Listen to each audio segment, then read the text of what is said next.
देखो ये पोटेंशियोमीटर का जो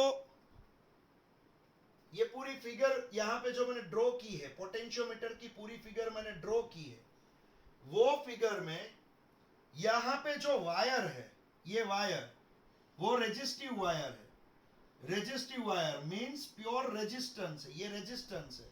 ब्लैक कलर का जो आपको दिखाई दे रहा है ये भी क्या है, रेजिस्टेंस है।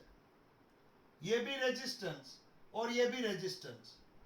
जब हम ये जोकी को मूवेबल की है, ये क्या है, मूवेबल की, यहां से मैंने ये वायर निकाला हुआ है, गैल्वेनोमीटर में आया है, गैल्वेनोमीटर में से ये स्केल के ऊपर से ये वायर को जंप करके मैंने ये वायर को यहां पे टच करवाया, तब जाके गैल्वेनोमीटर मान लो यहां पे 0 ऑब्जर्वेशन दे रहा है, मान लो यहां पे कुछ ऑब्जर्वेशन वो दे रहा है, 0 दे रहा है या कुछ भी दे रहा है, तब ये यहां पे ये जो जोकी है, जो भी पॉइंट पे आप टच करवाओगे, मान लो ये सी पॉइंट है, मैंने यहां सी पॉइंट पे टच करवाया है, तो ए से लेके सी तक का, ध्यान रखना जो मैं बोल रहा हूं, ए से लेके, ए से यहां और यहां से इतना वायर, वो आप कैलकुलेट करोगे, उसकी लेंथ कैलकुलेट करोगे।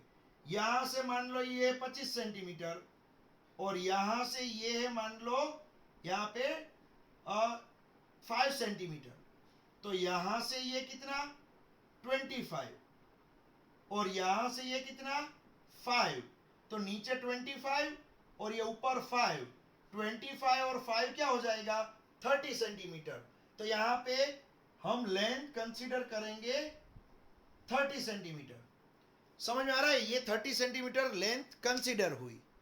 तो यहां पे जो लेंथ कंसीडर हुई, ये तो हम देखेंगे ये लेंथ क्या है, उसका इंपॉर्टेंस यहां पे हमें सब कुछ अभी पढ़ना है, लेकिन हम पहले यहां पे पढ़ते हैं इसका प्रिंसिपल। एक सिंपल सी बात बताओ student, voltage equals to I R होता है। वोल्टेज इक्वल्स टू क्या होता है, आई आर। उसके अंदर यहां पे आर की जगह पे आप रो एल अपॉन ए लिख सकते हो।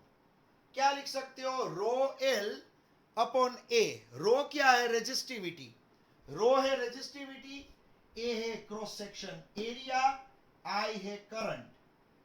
तो यहां पे आई चेंज नहीं हो रहा है, करंट में कोई चेंज नहीं है। वायर की रेजिस्टिविटी, ये ब्लैक कलर का वायर है, उसकी रेजिस्टिविटी भी चेंज नहीं हो रही है। ब्लैक कलर के वायर का cross section area, black colour के वायर का क्रॉस सेक्शन एरिया भी चेंज नहीं होगा। तो यहां पे आई चेंज नहीं होगा, रो भी चेंज नहीं होगा, ए भी चेंज नहीं होगा। तो यहां पे आई रो ए ये तो कांस्टेंट है, तो चेंज क्या होगा, एल होगा, एल लेंथ होगी। क्यों लेंथ चेंज होगी, यहां से देखो ये है 25 सेंटीमीटर, यहां से ये 5, तो 25 प्लस 5 30 सेंटीमीटर लेंथ ली है। मान लो ये जोकी थोड़ी यहां पे शिफ्ट कर दोगे, ये जो जोकी है यहां पे, ये थोड़ा ये वायर मान लो यहां पे शिफ्ट कर दोगे थोड़ा ये साइड, तो यहां से इतना 25 सेंटीमीटर और यहां से ये मान लो 10 सेंटीमीटर, तो यहां पे आंसर चेंज हो जाएगा, यहां पे आ जाएगा 35 सेंटीमीटर। समझ में आ रहा है। तो जैसे जैसे आप इसको शिफ्ट करोगे, ये जोकी को जैसे जैसे शिफ्ट करोगे, जैसे जैसे ये जोकी को शिफ्ट करोगे, लेंथ बढ़ती जाएगी, लेंथ बढ़ती जाएगी, तो आपको मालूम है V बढ़ेगा, पोटेंशियल डिफरेंस बढ़ेगा। तो V प्रोपोर्शनल टू, ये कांस्टेंट है, सुनो students, I rho A constant है। तो यहां पे हम क्या लिख सकते हैं, V equals to constant into L, V equals to constant into L।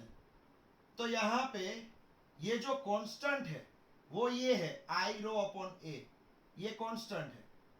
तो कांस्टेंट जब निकलता है तो प्रोपोर्शनल की साइन लगती है। तो यही तो प्रिंसिपल है पोटेंशियोमीटर का, यही प्रिंसिपल है। ये प्रिंसिपल है पोटेंशियोमीटर का। अगर लेंथ बढ़ेगी तो पोटेंशियल डिफरेंस V भी बढ़ेगा। ये प्रिंसिपल पर ही तो वर्क करता है। ये जो पोटेंशियोमीटर है उसका प्रिंसिपल बहुत इजी है। अगर लेंथ बढ़ेगी तो पोटेंशियल डिफरेंस बढ़ेगा। इस पे ही ये पोटेंशियोमीटर वर्क करता है और कुछ नहीं है, बस इस पे ही वर्क करेगा। फिर से मैं बता दूं, देखो इसका पहले हमें क्या समझना है, प्रिंसिपल। पोटेंशियोमीटर का पहले हमें प्रिंसिपल समझना है और उसका कंस्ट्रक्शन समझना है, क्योंकि इसके अंदर से 4 क्वेश्चन पूछे जाते हैं। इसके अंदर से 4 क्वेश्चन पूछे जाते हैं। एक तो पोटेंशियोमीटर का यूज क्या है, स्ट्रक्चर ड्रॉ करो और प्रिंसिपल डिराइव करो। एक क्वेश्चन ये होगा, पहला क्वेश्चन जो हम पढ़ रहे हैं अभी। तो स्ट्रक्चर तो हमने ड्रॉ कर दिया, देखो इसका स्ट्रक्चर मैंने ड्रॉ कर दिया है। ध्यान रखना पूरा अभी का अभी आपको आना चाहिए। ए से बी के बीच में ये ब्लैक कलर के वायर्स है, ए से बी के बीच में ये रेजिस्टिव वायर है। समझ में आ रहा है? यहां से ज्वाइंट हुआ एक वायर, स्विच, रियोस्टेट, बैटरी, ए मीटर, फिर से ए में गए। सिंपल वायर ये। यहां से दूसरा वायर निकला, ये जंक्शन पॉइंट है। दूसरा वायर निकला, यहां गैल्वेनोमीटर ज्वाइंट किया है और आगे जो है ना वो वायर हम टच करवा सकते हैं, जोकी हम इसको बोल सकते हैं। क्या बोलेंगे? जोकी। जोकी मीन्स एक मूवेबल एंड होता है वायर का, एक मूवेबल एंड जिसको आप कहीं भी ले जा सकते हो। तो मान लो ये जोकी को मैं यहाँ पे ले गया, यहाँ पे ले गया, यहाँ पे ले गया, यहाँ पे ले गया, सभी जगह पे मैं क्या करवा रहा हूँ, इसको टच करवा रहा हूँ। यहाँ पे सभी जगह पे टच करवाऊंगा, गैल्वेनोमीटर डिफरेंट डिफरेंट ऑब्जर्वेशन हमें देगा। ये गैल्वेनोमीटर जो है वो डिफरेंट डिफरेंट ऑब्जर्वेशन देता है। तो ये क्या है? जोकी। यहाँ पे जोकी मीन्स ए कंडक्टिंग मूवेबल की। यहाँ पे अभी सी पे टच करवाया है और इसका कुछ ऑब्जर्वेशन हमें देखने को मिलेगा।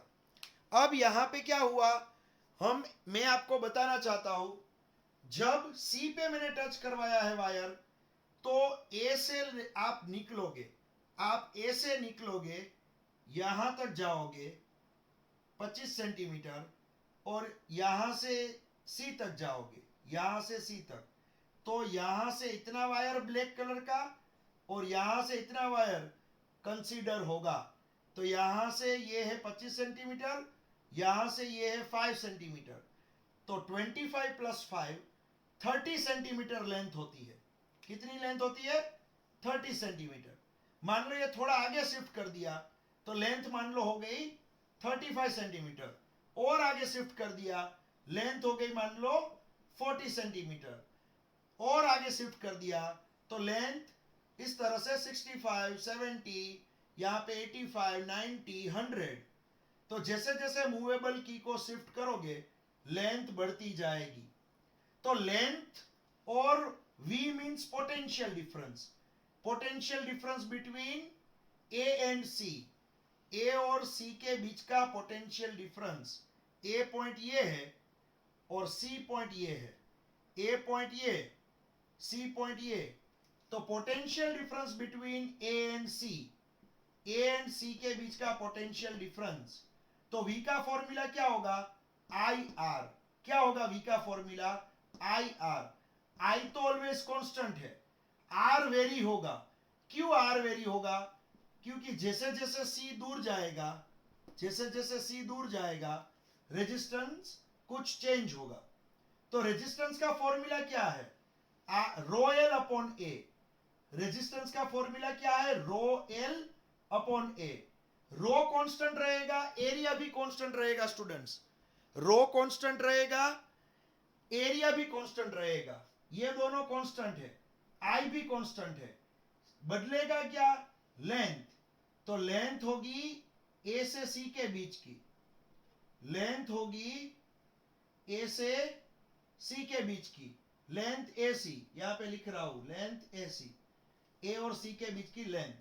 तो बाकी का जो भी है ना, आई, रो, ए, सब कुछ कांस्टेंट। आई रो ए सब कुछ कांस्टेंट, लेंथ होगी एसी के बीच की, पोटेंशियल डिफरेंस भी होगा एसी के बीच का। तो कांस्टेंट अगर निकालते हो तो एक प्रोपोर्शनल की साइन लगती है, आपको मालूम हो, ये मालूम होगा, ये प्रोपोर्शनल की साइन लगती है। तो V प्रोपोर्शनल टू L आ गया, V प्रोपोर्शनल टू L। यही पोटेंशियोमीटर बताता है अगर लेंथ बढ़ती है, वायर की लेंथ बढ़ाते जाओगे तो पोटेंशियल डिफरेंस भी बढ़ता जाएगा। समझ में आ रहा है? यही चीज हमें बताएगा, ये इसका प्रिंसिपल है, पोटेंशियोमीटर का principle, voltage proportional to length, ये इसका प्रिंसिपल है।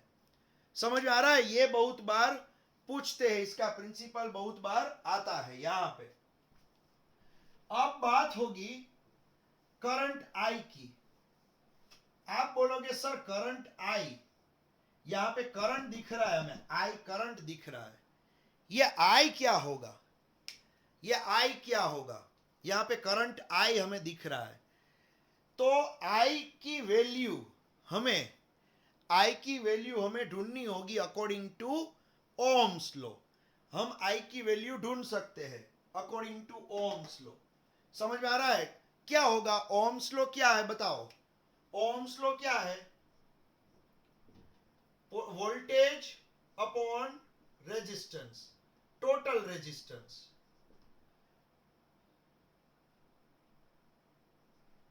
Total resistance, voltage upon total resistance, उसको ही तो हम क्या बोलते हैं? करंट। तो ये रास्ते में आने वाले टोटल रेजिस्टेंस को नीचे लिखोगे, ऊपर लिखोगे वोल्टेज, वोल्टेज या तो ये बैटरी का जो ईएमएफ होगा उसको आप यहाँ पे वोल्टेज, यहाँ पे ई लिखोगे, यहाँ पे ई वोल्ट लिखा है बैटरी का, तो मैं ऊपर ई लिखूंगा। समझ में आ रहा है? जो भी बैटरी का ईएमएफ या वोल्टेज लिखा होगा वो मैं ऊपर लिखूंगा, नीचे होगा टोटल रेजिस्टेंस। यही हमारा क्या है? करंट आई का फॉर्मूला है। समझ में आ रहा है? ये है हमारे करंट आई का फॉर्मूला। तो हमारा फर्स्ट क्वेश्चन देखो, हमारा फर्स्ट क्वेश्चन यहां पे, working principle and construction, right the working principle and construction of potentiometer. ये हमारा फर्स्ट क्वेश्चन है, right working principle and construction of potentiometer. तो पोटेंशियोमीटर का कंस्ट्रक्शन हो गया है, ये पोटेंशियोमीटर का कंस्ट्रक्शन है, यहां पे मैंने ड्रॉ किया हुआ है, और प्रिंसिपल यही है, ये बॉक्स जो दिख रहा है ना, उसका मेन प्रिंसिपल है। देखो मैं आपको रीड करके बताता हूं, इसका प्रिंसिपल जो है यहां पे मैं रीड करके आपको बताऊंगा इसका प्रिंसिपल।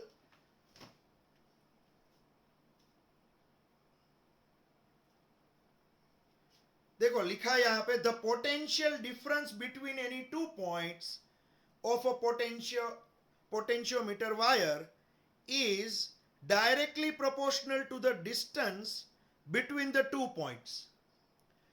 यही चीज को स्टेटमेंट में लिख दिया, पोटेंशियल डिफरेंस जिसको V बोला है, ए और सी के पॉइंट के बीच का पोटेंशियल डिफरेंस, लेंथ किसके बीच की है? ए और सी के बीच की, ए और सी के बीच की लेंथ, ए और सी के बीच का पोटेंशियल डिफरेंस V वोल्ट, ए और सी के बीच का पोटेंशियल डिफरेंस V वोल्ट, ए और सी के बीच की लेंथ L।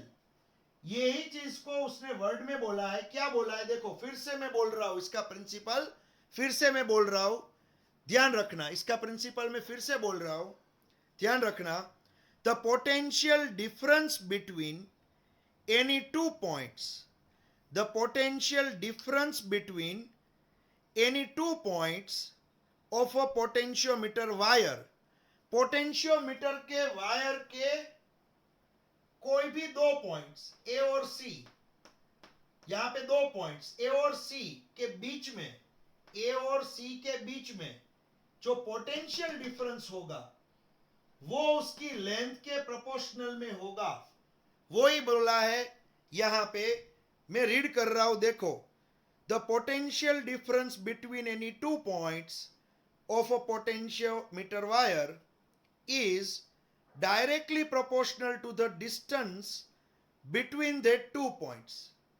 समझ में आ रहा है? ये जो पोटेंशियल डिफरेंस होगा वो उसके वायर की लेंथ के प्रोपोर्शनल में, डायरेक्टली प्रोपोर्शनल में ही होगा। ये है पोटेंशियोमीटर और ये है उसका प्रिंसिपल। समझ में आ रहा है? जैसे जैसे लेंथ बढ़ाओगे, ये झोंकी आप ले जाओगे इस तरह से, तो ये लेंथ बढ़ती जाएगी। सी पॉइंट अभी यहां पे है, थोड़ी देर के बाद मान लो सी पॉइंट आप यहां पे ले गए, तो यहां से 25 सेंटीमीटर और यहां से ये डिस्टेंस हो गया मान लो 20 सेंटीमीटर, तो ये 25 और ऊपर का 20 तो 45 हो गया। लेंथ कितनी हो गई? 45 सेंटीमीटर। फिर ये सी पॉइंट मान लो ऊपर ले जाओगे, तो ये 25, ये 25 और ये 5, तो लेंथ हो जाएगी 55 सेंटीमीटर। तो जैसे जैसे सी चेंज करोगे, सी को आप मूव करोगे, वैसे वैसे ये पोटेंशियल डिफरेंस वीएसी वेरी होगा। हमारा फर्स्ट क्वेश्चन यही है, पोटेंशियोमीटर के बारे में यही हमारा